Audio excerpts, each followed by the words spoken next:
हिंद। आज के वीडियो में आप लोगों को बताने वाला हूं कि बोर्ड एग्जाम में जो एग्जामिनर होता है, जो आप वहां पर कॉपी लिखकर आ जाओगे, बोर्ड एग्जाम में जो एग्जामिनर होता है वो फुल मार्क कब और कैसे और क्यों देता है। देखो, एक प्रश्न होता है वो 6 नंबर का पूछा जाता है, उसमें आपके दोस्त के 2 नंबर आए तो किसी के 3 नंबर आते हैं, तो किसी के 5 नंबर आते हैं। ये 6 नंबरों में तो किसी के फुल मार्क आते हैं। तो आज के वीडियो में यही बताऊंगा जो फुल मार्क एग्जामिनर कैसे आपको देता है, आप और आपको कैसे लिखना है कॉपी कि आपको फुल मार्क एग्जामिनर दे। तो आप लोग वीडियो में लास्ट तक जरूर ही बने रहना। ये वीडियो 2023 वालों स्टूडेंट के लिए है जो कक्षा 10 एवं 12 की परीक्षा दे रहे हैं, और ऐसा वीडियो किसी ने नहीं बनाया होगा। तो आप लोग वीडियो में लास्ट तक जरूर बने रहना। सारे वीडियो आप लोगों ने देखे होंगे और इस वीडियो को भी आप लोग कंप्लीट देख लेना, बहुत ही इंपॉर्टेंट है। और हर विषय में आपके 10 से 15 मार्क ज़्यादा मिलेंगे। जैसे 5 विषय हैं तो आपके यहाँ पर 50 नंबर ज़्यादा मिलेंगे। उसके बाद में जो 6 विषय हैं तो यहाँ पर 60 से 70 नंबर आपको ज़्यादा मिलेंगे। तो आप लोग वीडियो में लास्ट तक जरूर ही बने रहना। तो सबसे पहले बात कर लेते हैं। देखो यहाँ पर क्या है, क्या लिखा हुआ है कि जो बोर्ड एग्जाम में कॉपी मिलने के बाद आपको क्या करना है। जब कॉपी मिलेगी बोर्ड एग्जाम में तब आपको क्या करना है। उसके बाद में कोई प्रश्न आधा आ रहा है तो आपको क्या फुल मार्क मिलेंगे या नहीं मिलेंगे। उसके बाद में जो ये आधा जब प्रश्न आ रहा है तो उसको लिखना चाहिए या नहीं लिखना चाहिए। उसके बाद में क्या ज़्यादा पेज लिखने से क्या ज़्यादा मार्क मिलते हैं और नहीं मिलते हैं, ये भी आप लोगों को बताऊंगा। उसके बाद में कॉपी लिखने की शुरुआत कैसे करना है कि जिससे आप लोगों को फुल मार्क मिले, और एग्जामिनर क्या आपको कि कैसे आपको फुल मार्क देता है। तो आप लोग वीडियो में लास्ट तक जरूर ही बने रहना, बहुत ही इंपॉर्टेंट है। तो सभी चीज़ें बताने वाला हूँ। वीडियो के लास्ट में आप लोगों को बहुत बड़ा सरप्राइज़ देने वाला हूँ कि जितना टाइम बचा हुआ है तो उस टाइम में आपको कैसे तैयारी करना है। ये वीडियो चाहे आप लोग एग्ज़ाम के बाद देख रहे हैं तभी आप लोग वीडियो में पूरा लास्ट तक जरूरी बने रहना, या फिर एग्ज़ाम से पहले देख रहे हैं तभी आप लोग वीडियो में लास्ट तक जरूरी ही बने रहना। तो सबसे पहले बात कर लेते हैं यहाँ पर एग्ज़ाम में कॉपी लिखने के बाद आपको क्या करना है। जब आपको कॉपी मिलेगी उसके बाद में आपको क्या करना है। देखो, सबसे पहले आपको क्या करना है, सही से रोल नंबर भरना, उसके बाद में पेपर कोड, उसके बाद में सब्जेक्ट और डेट, उसके बाद में सिग्नेचर। रोल नंबर आपको सही से भरना है जैसे अंकों में और शब्दों में पूछा जाता है। और अब आपको 20 नंबर के जो होंगे ये बहुविकल्पी OMR शीट में भरना होगा। और मैंने आप लोगों को बता दिया कि जो OMR शीट होती है उसको कैसे भरा जाता है। जैसे रोल नंबर अंकों में शब्दों में भरा जाता है। जैसे सपोज करो यहाँ पर 11 लाख, उसके बाद में 74,332 है तो आपको ऐसे लिखना शब्दों में। उसके बाद में शब्दों में लिखना है तो ये इस तरह से आपको लिखना 11, उसके बाद में लाख, इस प्रकार से आपको शब्दों में लिखना है। इसी प्रकार से अच्छे से लिखना है, पहले से ही घर पर ही प्रैक्टिस कर लेना है। उसके बाद में पेपर कोड। पेपर कोड क्या होता है मैं आप लोगों को यहाँ पर दिखा दूँ। ये पेपर कोड होता है, ये आप लोग जो थोड़ी सी मिस्टेक कर दोगे तो आपकी जो कॉपी होगी वो चेंज हो जाएगी, दूसरे में चली जाएगी। इसलिए आपको ये पेपर कोड जो होगा ये सही से आपको फिल करना है, कहीं पर भी आपको मिस्टेक नहीं करना। ये सेट नंबर भी कहा जाता है, पेपर भी कोड कहा जाता है। तो आपको ये ज़रूरी भरना है सभी विषय में, चाहे जो भी परीक्षा दे रहे हैं बोर्ड एग्जाम की।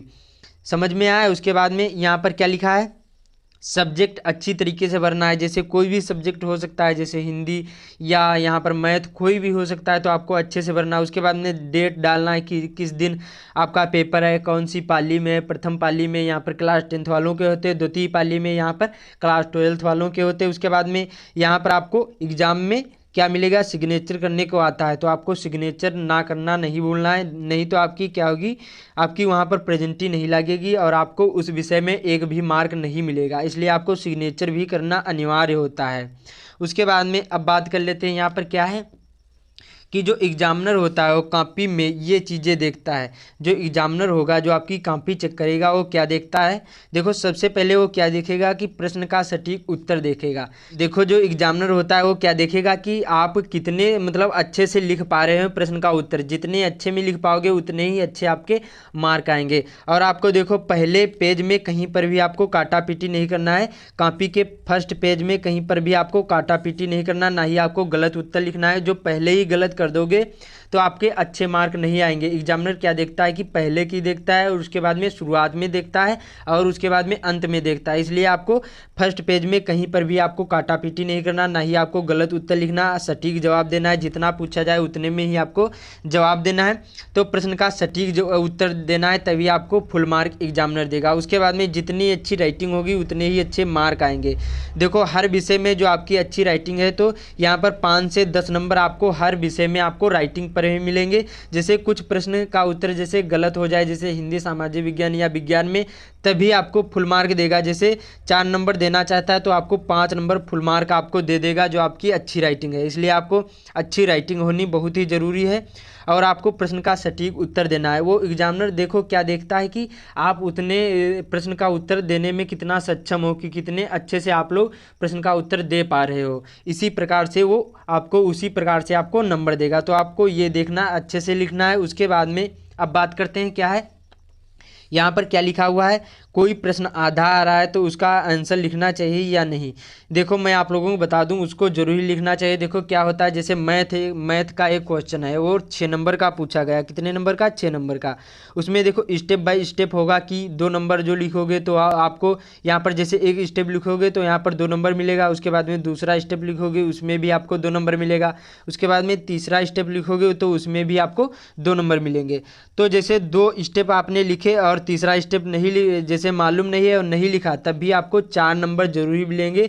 आपको एग्जामिनर नंबर नहीं काटेगा। चाहे विज्ञान में जैसे 6 नंबर का है और जैसे उसमें पूछा गया कि आपको इसमें आपको 6 प्रकार लिखना है, किसी के भी हो सकता है, जैसे कुछ भी पूछ लिया जाए प्रश्न में, तो जैसे उसमें 6 प्रकार लिखना है या 4 प्रकार पूछ रहा है किसी विज्ञान में प्रश्न में या फिर उसमें कारण में, सामाजिक विज्ञान में, तो उसमें जैसे आपने 3 कारण लिखे हैं या फिर उसमें 3 प्रकार लिखे हैं तो आपको 3 मार्क दे देगा। तो इसी प्रकार से आपको जितना मालूम है, जैसे आधा उत्तर आ रहा तो आपको आधा उत्तर जरूरी लिखना, आपको ये नहीं उसका छोड़ना नहीं है। छोड़ोगे तो आपका केवल उसमें नंबर ही नहीं मिलेगा और जैसे लिख कर आ जाओगे तो उसमें कुछ ना कुछ आपको एग्जामिनर जरूरी नंबर जरूर ही देते हैं। उसके बाद में ज़्यादा पेज लिखने से क्या ज़्यादा मार्क मिलते हैं? कतई नहीं। देखो आपके बोर्ड एग्जाम में देखो क्वालिटी मैटर करता है, क्वांटिटी नहीं।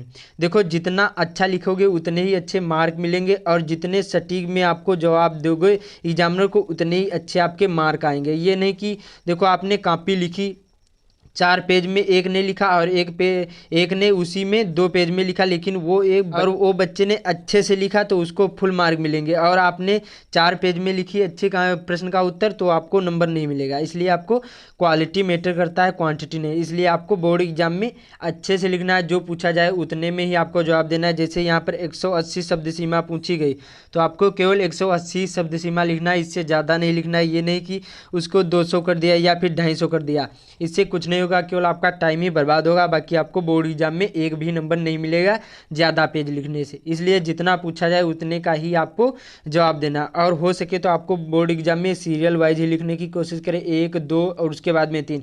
इससे क्या होगा, देखो जब उसको एग्जामिनर में देखो जब कॉपी चेक करेगा तब उसको कॉपी चेक करने में आसानी होगी जब सीरियल वाइज लिखोगे। और ऐसे कोई बच्चे क्या कर देते हैं, एक प्रश्न यहाँ लिखे उसके बाद में तीसरा उत्तर लिखे फिर 5वां। इससे क्या होगा, जो एग्जामिनर होगा वो पहले का उत्तर का अंक यहाँ जोड़ेगा, उसके बाद में दूसरा देखेगा कहाँ पर है, तो उससे क्या होगा आपको एग्जामिनर अच्छे मार्क नहीं देगा। इसलिए आपको क्या करना है कि आपको सीरियल वाइज ही लिखने की कोशिश करें, जहाँ तक हो सके तो आपको सीरियल वाइज ही लिखने की कोशिश करें तो आपको ज़्यादा बेटर रहेगा और ज़्यादा ही मार्क आपको बोर्ड एग्जाम में मिलेंगे। उसके बाद में मैं आप लोगों को ये सभी चीज़ें बता दें, बहुत ही महत्वपूर्ण है। उसके बाद में अब आप लोगों को बता दूं यहाँ पर बहुत बड़ा सरप्राइज़ क्या है कि देखो आपको अब क्या करना है, बचे हुए टाइम में कैसे तैयारी करना है। देखो हर विषय के आपको लॉन्ग क्वेश्चन तैयार करना है जो इंपॉर्टेंट क्वेश्चन है, और आपको देखो एनसीईआरटी बेस्ड पर जो भी प्रश्न है उनको जरूर ही तैयार करके जाना है। क्योंकि अब जो 2022 की यहाँ पर जो 22-23 की वो है क्या है, यहाँ पर 2023 की है क्या है, शिक्षा नीति के अनुसार आपका जो यहाँ पर एनसीईआरटी पैटर्न सभी में कर दिया गया, चाहे इसमें हिंदी हो या साइंस हो या मैथ हो, सभी विषयों के, इंग्लिश हो, सभी विषयों के एनसीईआरटी पैटर्न में चेंज कर दिया गया है। इसलिए आपको एनसीईआरटी जितने भी प्रश्न हो सभी में, चाहे जो भी मैथ के हो, चाहे विज्ञान के हो, चाहे सामाजिक विज्ञान के, चाहे हिंदी के, चाहे इंग्लिश के, सभी आपको एनसीईआरटी पैटर्न जितने भी प्रश्न हो वो सभी आपको याद करना है। क्योंकि आपके बोर्ड एग्जाम में एनसीईआरटी पैटर्न पर सारे क्वेश्चन पूछे जाएंगे। उसके बाद में जितना टाइम बचा हुआ उसमें आपको क्या करना, मॉडल पेपर देखना है कि हमारे बोर्ड एग्जाम में कैसा पेपर आएगा 2023 में। उसके बाद में प्रीवियस पेपर आपको हल करना है। मैं आप लोगों को सभी पर वीडियो बना दूंगा, आप लोग जो कमेंट करोगे उसके बाद में जितनी अच्छी राइटिंग होगी उतने ही अच्छे मार्क आपके आएंगे। तो जितना टाइम बचा हुआ है आप लोग राइटिंग पर विशेष ध्यान दें। जो आपकी अच्छी राइटिंग नहीं है तो आप लोग राइटिंग पर विशेष ध्यान दें, क्योंकि राइटिंग पर ही आपके 10 से 15 नंबर हर विषय में मिलते हैं। तो आपको राइटिंग पर विशेष ही ध्यान देना है। एग्जामिनर राइटिंग ही देखता है, जो क्लास 10th वालों की राइटिंग देखता है और उसमें देखता है कि प्रश्न कितने सटीक में आपको प्रश्न का उत्तर लिख पा रहे हो, तो आपको उतने ही अच्छे मार्क देगा एग्जामिनर।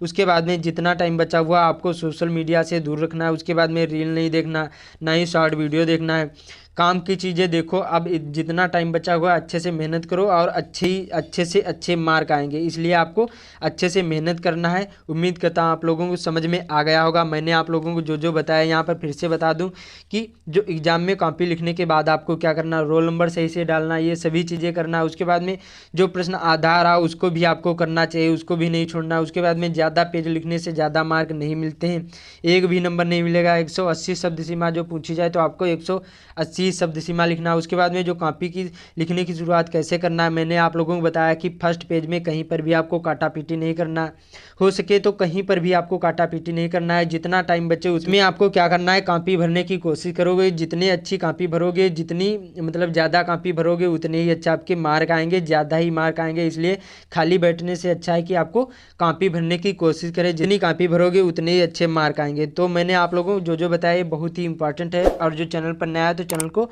ज़रूरी सब्सक्राइब कर लेना। आपको यूपी बोर्ड से रिलेटेड ऐसे वीडियो मिलेंगे। जय हिंद, मिलते हैं अगले वीडियो में।